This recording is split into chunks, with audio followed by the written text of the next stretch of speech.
नमस्कार सभी को। Welcome to my YouTube channel gymnastic वाली। दोस्तों, जैसा कि आज मैं ग्रुप में भी डिस्कशन देख रही थी, बड़े जोर शोर से सभी आंसर्स बता रहे थे। तो मैंने सोचा कि क्यों ना मैं भी एक आंसर की बनाऊं। उम्मीद है कि मेरे सभी दोस्तों को ये पसंद आएगी और कहीं ना कहीं ये जरूर हम सब की हेल्प करेगी। अगर इसमें कोई गड़बड़ है तो प्लीज आप मुझे कमेंट करके बता देना। तो इस शुरुआत करते हैं सबसे पहले क्वेश्चन ए की। तो क्लोरीन इसका सही आंसर है। वर्षा ऋतु में पानी में क्या डालना चाहिए? क्वेश्चन नंबर 2 है रतौंधी की कमी के कारण, यानी कि रतौंधी किस कमी के कारण होता है? सभी को पता है, विटामिन ए। क्वेश्चन नंबर 3 राष्ट्रीय गान पहली बार कब गाया गया? इसका करेक्ट ऑप्शन है सी 27 दिसंबर 1911। क्वेश्चन नंबर 4 कि वायरस से कोरोना रोग से किस सिस्टम पे सबसे ज्यादा इफेक्ट हुआ था, यानी कि वो कौन सा सिस्टम है विच वाज हाईली अफेक्टेड? तो रेस्पिरेटरी सिस्टम है, यानी कि श्वसन तंत्र। अगला क्वेश्चन है 5 हरियाणा में शहीदी दिवस कब मनाया जाता है? 23 सितंबर, अभी पीछे ही गया है जिसकी छुट्टी भी हुई थी। तो बड़े आसानी से बच्चे इसको लिख सकते हैं और हमें भी ये याद रहेगा। Question number 6 where will be 20th Asian games organise? तो इसका करेक्ट आंसर है जापान। और एक ही वाक्य में हमें बताना है कि पानी की आवश्यकता क्या है हमारे जीवन में। तो हम इसमें लिख सकते हैं वाटर इज लाइफ और if there is water there is future. Hindi की अगर हम बात करें, जल ही जीवन है। और ये भी लिख सकते हैं जल है तो कल है। तो दोस्तों, मैंने दोनों तरफ आंसर की बना रखी, हिंदी और इंग्लिश लैंग्वेज में। जिसको जैसा ठीक लगे वो अपनी सुविधा अनुसार इसको यूज कर सकता है। अगला क्वेश्चन है 8, इसमें बहुत ज्यादा विवाद होता है। तो इसका करेक्ट आंसर है डी। देखिए, दोनों सेंटेंस सही है, यानी कि असर्शन और रीजन दोनों सही है। असर्शन है water and air are basic necessity of our life, बिल्कुल सही बात है ये। रीजन इसका दिया है mixture of soluble and insoluble materials is called water pollution, बात ये भी सही है। लेकिन अगर हम लॉजिक देखें तो रीजन असर्शन को सपोर्ट नहीं करता है, इसका सही एक्सप्लेनेशन नहीं है। तो correct answer here is D.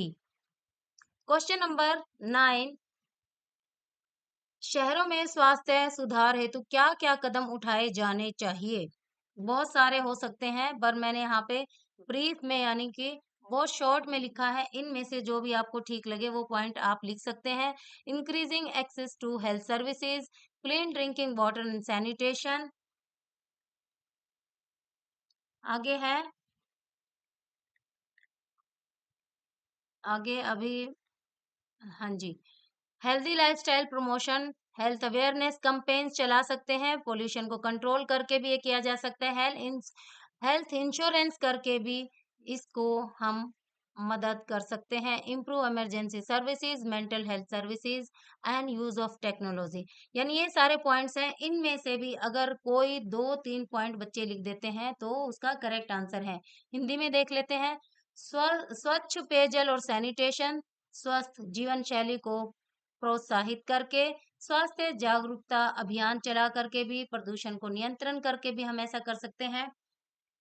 और स्वास्थ्य बीमा करके भी हम स्वास्थ्य में सुधार कर सकते हैं। आपातकालीन सेवाओं में सुधार करके भी ऐसा कर सकते हैं। तो बहुत सारे पॉइंट है, जो आपको ठीक लगे इनमें से कोई भी 2-3 आप लिख सकते हैं।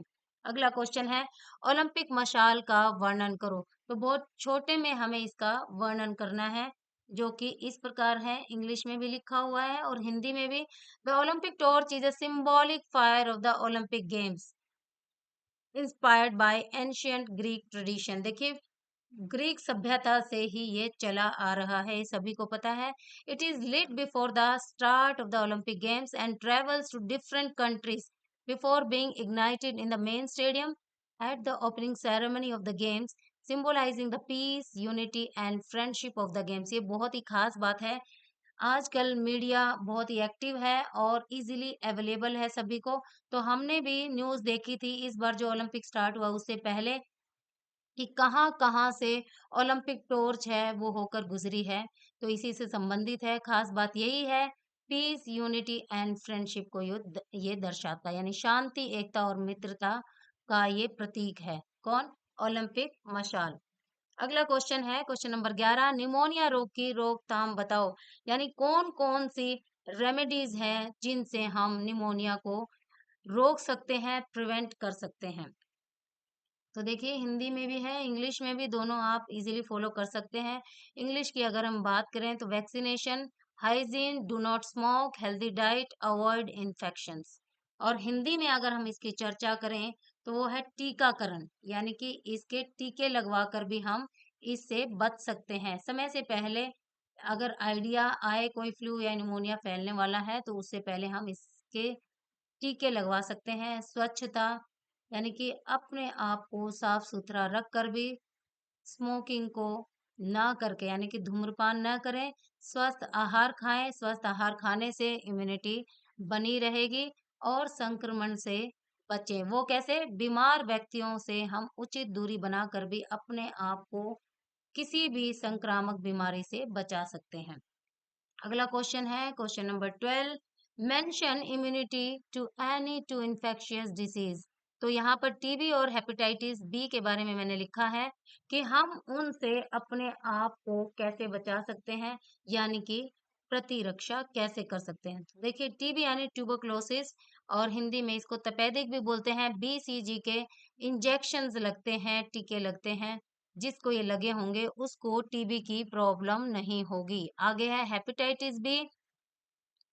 तो हेपेटाइटिस बी का सॉल्यूशन क्या है? वैक्सीन शरीर में वायरस के खिलाफ प्रतिरक्षा विकसित करता है जो लीवर की गंभीर बीमारियों से हमें बचा सकता है। अगले क्वेश्चन की हम बात करते हैं क्वेश्चन नंबर 13। इसमें हमें बताना है संतोष ट्रॉफी और रणजी ट्रॉफी के बारे में। तो देखिए संतोष ट्रॉफी जो है वो फुटबॉल से संबंधित है, जिसमें विभिन्न राज्यों और संघ शासित प्रदेशों की टीमें भाग लेती हैं। यह 1941 से आयोजित हो रही है और भारतीय फुटबॉल के प्रतिभाशाली खिलाड़ियों के लिए एक महत्वपूर्ण मंच प्रदान करती है। सबसे पहले तो हमें यही लिखना है किस गेम से संबंधित है और कब इसकी शुरुआत हुई थी। इतना ही काफी है क्योंकि बहुत ही शॉर्ट में हमें लिखना है, शॉर्ट आंसर इसका हमें देना है। अब बात करते हैं रणजी ट्रॉफी की। तो ये भारतीय घरेलू क्रिकेट की प्रमुख टूर्नामेंट है जिसकी शुरुआत 1934 में हुई थी। इसमें भारत के विभिन्न राज्यों और क्षेत्रों की क्रिकेट टीमें भाग लेती हैं। यह टेस्ट क्रिकेट के खिलाड़ियों का चयन करने में महत्वपूर्ण भूमिका निभाती है। दोस्तों देखिए, ये हमारे टीचर्स को तो हेल्प करेगा क्योंकि ये आंसर की है, और साथ ही साथ मैं थोड़ा-सा बोलकर या एक्सप्लेन इसलिए कर रही हूँ ताकि जो स्टूडेंट हैं उनको भी मदद मिले। क्वेश्चन नंबर 14, एशियन गेम्स के बारे में हमें लिखना है। Who has started new Asian games, throw light on the rules of these games. देखिए यहाँ पर जो ऑप्शन है और वाला इस क्वेश्चन के बाद हिंदी इंग्लिश में दे रखा है, जबकि यहाँ पर पहले इसकी हिंदी लिखनी थी और अगले क्वेश्चन के लिए और देना था। चलिए कोई बात नहीं, कई कई बार मिस प्रिंट हो जाता है या प्रिंटिंग में भी मिस्टेक हो जाती है। तो इसके बारे में हमने लिखा है, Asian games was started by the Asian Olympic council, यानी कि जिसको हम ओसीए बोलते हैं। It's first competition was held in 1951 in new Delhi, यानी कि इंडिया में। इसके रूल्स मैंने यहाँ पर मेंशन कर रखे हैं। पार्टिसिपेटिंग कंट्रीज कौन कौन सी हैं इसमें, और कौन कौन से खेल इसमें अलाउड होते हैं, इन ब्रीफ मैंने लिख रखा है, यानी कि बहुत शॉर्ट में। मैनेजमेंट एंड ऑर्गेनाइजेशन क्या है, मेडल डिस्ट्रीब्यूशन क्या क्या होते हैं, कैसे कैसे होते हैं, स्पोर्ट्समैनशिप एंड रूल्स क्या है, रूल्स एंड डोपिंग टेस्ट। तो चलिए आगे बात करते हैं। जल ही जीवन है, इस कथन पर टिप्पणी करिए। दोस्तों यहाँ पर मैं बताना चाहूंगी, या जो स्टूडेंट यहाँ पर ये वीडियो देख रहे हैं उनके लिए बहुत ही खास बात यह है कि इसमें एक क्वेश्चन का आंसर छुपा हुआ है। वो है क्वेश्चन नंबर 7। क्वेश्चन नंबर 7 में पूछा है, एक वाक्य में पानी की आवश्यकता के बारे में लिखें। अगर आप ध्यान से क्वेश्चन पढ़ते हैं तो क्वेश्चन नंबर जो 14 है उसी से इसका आंसर आप लिख सकते हैं। क्वेश्चन नंबर 14 में बिल्कुल साफ दिया हुआ है, जल ही जीवन है। यही सेंटेंस अगर आप क्वेश्चन नंबर 7 में लिख देते तो आपका 1 नंबर पूरा था। तो यहाँ पर ये एक्सप्लेनेशन यानी कि वर्णन किया हुआ है कि जल ही जीवन है, यानी कि इसको सार्थक करने के लिए, इसका महत्व बताने के लिए मैंने यहाँ पर ये एक्सप्लेनेशन लिखा हुआ है। हम सबको पता है कि life without water is impossible. जल बिना जीवन की कल्पना असंभव है, क्योंकि सभी जीव जंतु और पौधों का अस्तित्व जल पर निर्भर करता है। यह न केवल पीने के लिए आवश्यक है, बल्कि कृषि, उद्योग और स्वच्छता के लिए भी अनिवार्य है। आगे इसके बारे में थोड़ा सा और डिटेल में मैंने यहाँ पर लिखा हुआ है एक पैराग्राफ। आज के समय में जल संरक्षण बेहद महत्वपूर्ण हो गया, यानी कि जल को बचाए रखना। और जो वेस्टेज होता है दोस्तों घरों में पाइप से गाड़ियां धोना, वो तो इसका बहुत ही, आप कह लीजिए कि आगे आने वाले समय में हम सबको भी इसका हर्जाना भुगतना पड़ेगा, या फिर टंकियां भी ओवरफ्लो होती रहती है। चलिए अगले क्वेश्चन की हम बात करते हैं। Question number 15, what are the communicable diseases? कौन कौन सी हैं? आप शॉर्ट में 2-3 के बारे में लिख, नाम तो सभी के लिख सकते हैं, एक्सप्लेनेशन 1-2 के, एक का ही कर सकते हैं या 2 का कर लीजिए। फिर आपको एक फ्लो चार्ट बनाना है एग्जाम्पल के साथ, कौन कौन सी होती हैं और उससे क्या क्या बीमारियां हो सकती हैं। ने इसी का फर्दर पार्ट है, also clarify about its reason, क्या क्या कारण है जिनकी वजह से ये हो सकता है। तो communicable diseases are diseases that spreads from one person to another through infections. और ये कैसे कैसे किस किस के थ्रू ट्रांसमिट हो सकती हैं? Bacteria, virus, fungi and parasites, and are spread by direct contact. Direct contact कैसे? एयर, वाटर, फूड और इंसेक्ट से। इनडायरेक्ट कांटेक्ट भी हो सकता है अगर हम ऐसे संक्रमित आदमी के कांटेक्ट में उसके कपड़े वगैरह यूज करें, उसके यूटेंसिल्स यूज करें या उसका कोई भी सामान यूज करें, तो भी ये इनडायरेक्ट तरीके से फैल सकता है। उदाहरण यहाँ पर दे रखे हैं, जैसे मलेरिया मच्छर द्वारा फैलता है, टीबी वायु के माध्यम से फैलता है, हैजा दूषित जल या भोजन से फैलता है, डेंगू मच्छर के काटने से फैलता है, और कोरोना वायरस संक्रमित व्यक्ति के संपर्क या हवा में फैले वायरस से फैलता है। कारण क्या क्या हो सकते हैं जो अभी मैंने इन शॉर्ट बताया? Virus, bacteria, fungi, parasite etcetera.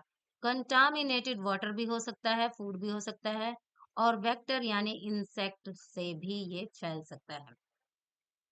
भी देखिए यहाँ पर फ्लो चार्ट बना है कि इन्फेक्शियस एजेंट कौन कौन से हैं जिनके माध्यम से ये हो सकता है, रोगी में प्रवेश के तरीके क्या क्या हैं, और संक्रमण फैलने के माध्यम क्या क्या हैं। ये फ्लो चार्ट देखने से सभी को अच्छे से समझ में आ जाएगा। मेरे टीचर साथियों को तो ये पता है, जस्ट ये आंसर की है, और स्टूडेंट को ये बहुत ही हेल्पफुल होगा कि फाइनल में अगर इस तरह के क्वेश्चन आ जाते हैं तो उनको कैसे प्रेजेंट करना है। और ये इनके प्रिवेंशन यानी कि बचाव के तरीके भी यहाँ पर दिए हुए हैं, जिनके बारे में हम पहले भी डिस्कस कर चुके हैं।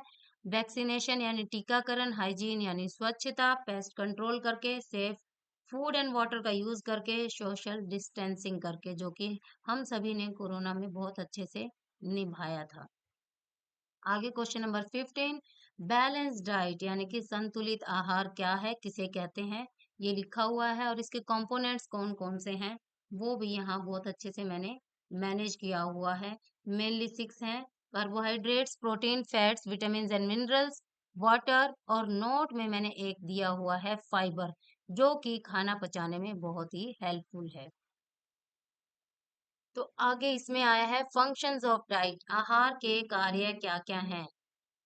इसमें हम लिख सकते हैं, providing energy, growth and repair, immunity, aids digestion and absorption, यानी कि पाचन और अवशोषण में मदद, शारीरिक अंगों की सुरक्षा, protecting body organs, maintaining normal body functions.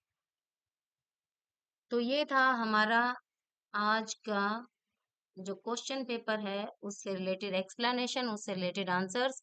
तो दोस्तों आज इतना ही, नई वीडियो में फिर हाज़िर होंगे नए टॉपिक के साथ। तब तक आप यूँ ही हमसे जुड़े रहिए, अपनी हेल्थ का ख़्याल रखिए। Bye bye.